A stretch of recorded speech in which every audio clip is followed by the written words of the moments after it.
Extra pressures presented by lockdowns and the pandemic meant that having really clear communication became even more critical.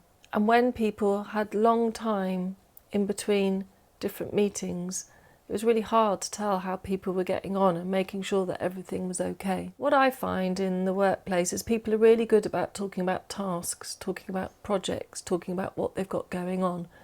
But they're not so good about talking about the individual and what's happening for them and what their performance is like and what's going on in their kind of world, aligning the individual's day-to-day performance to what the organisation is trying to achieve. Many organisations in the pandemic actually put in lots of multiple check-ins at a team level and with individuals. And many said it really helped them to feel connected.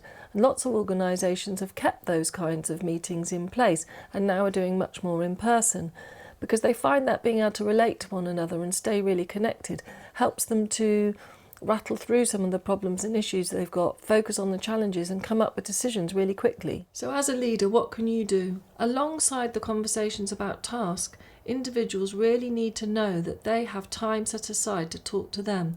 So at a minimum, I would set up a one-to-one meeting for each individual in your team where you can get them to reflect on the month gone by asking them questions like, what's worked well for you last month? What hasn't worked well for you? And what could have been different or better? And now you know all of that, what are you now going to do differently for the month that's coming up?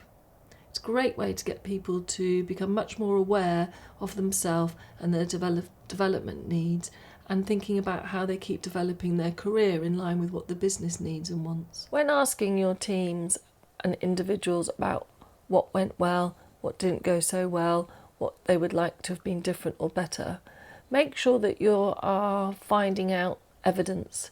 You're asking them what they've seen or heard that made them think that. Then you're asking them, well, what have they inferred from that? And importantly, you need to ask them what the impact is. So whatever information and data they're giving you, to really make sure that that communication lands, that's really clear and effective, it needs 3 pieces of information: evidence, inference, and impact. So ask them, what have you seen or heard that makes you think or believe that right now?